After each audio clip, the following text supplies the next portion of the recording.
Nous avons appris hier que le gouvernement comptait réduire le budget de l'aide médicale d'État et qu'il proposait de mettre en place un délai de carence dans l'accès à la protection maladie universelle pour les demandeurs d'asile. Madame la ministre, jamais je n'aurais cru que ce gouvernement, que je combats quotidiennement, tomberait aussi bas. Le débat nauséabond souhaité par Emmanuel Macron sur l'immigration et sur les supposés abus des étrangers en situation irrégulière pour satisfaire un électorat d'extrême droite est proprement indigne. Le cynisme de ce gouvernement et ses méthodes auront des conséquences désastreuses pour de nombreux êtres humains. Qu'importe leur nationalité, leurs origines, méritent-ils de souffrir pour que le président de la République puisse se gargariser d'avoir, je cite, « repris en main notre politique migratoire ». Faut-il jouer avec la santé des migrants pour séduire un électorat? La réélection du président de la République ne justifie pas tout, collègues, et ce jour restera dans les mémoires comme celui où votre parti, le parti d'Emmanuel Macron, aura bafoué les principes républicains pour chasser sur les terres du Front national. La semaine dernière, dans Valeurs actuelles, le président de la République a ressorti la vieille fable du tourisme médical, laissant entendre que de nombreux étrangers venaient profiter du système de soins français.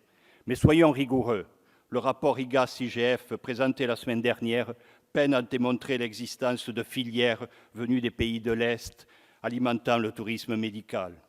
Ce rapport contient peu d'éléments quantitatifs, il s'agit de chiffres purement anecdotiques. Une étude de 2016 de Médecins du Monde souligne que seuls 3% des patients déclarent avoir quitté leur pays pour des raisons de santé.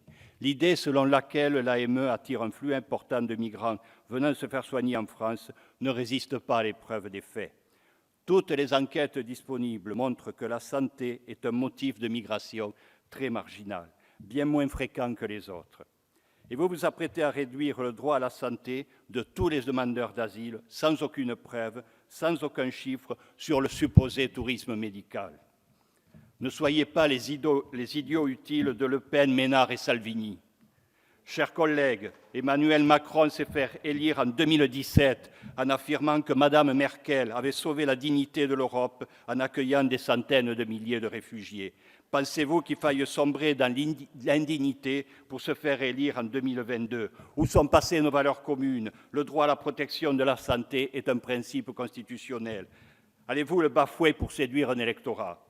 Si vous votez une réduction des droits à la santé pour les demandeurs d'asile et les migrants, alors l'extrême droite a déjà gagné, car elle s'est insidieusement installée dans vos esprits.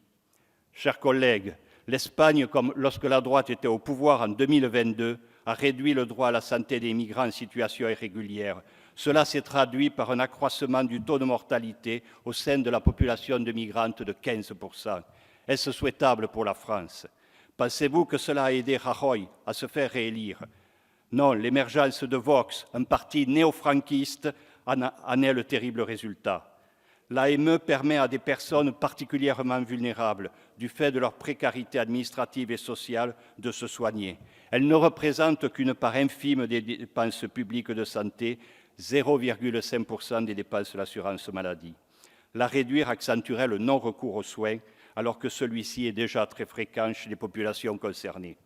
Restreindre l'accès aux soins pour les sans-papiers aura pour conséquence d'augmenter le risque de morbidité et de mortalité chez les migrants. Cela favorisera, et vous le savez, également la diffusion de pathologies transmissibles. Des études démontrent qu'une restriction de l'AME entraînera une charge supplémentaire pour les finances hospitalières et les urgences déjà en grande difficulté. Vous êtes face à un choix qui déterminera la nature de votre engagement politique. Défendre nos valeurs humanistes et protéger la santé des migrants, ou bien menacer la santé de plusieurs centaines de personnes pour séduire l'extrême droite. C'est un moment de vérité qui nous oblige tous. Le groupe socialiste votera contre tous les amendements du gouvernement visant à réduire l'AME et l'accès à la protection maladie universelle des demandeurs d'asile. Je vous remercie.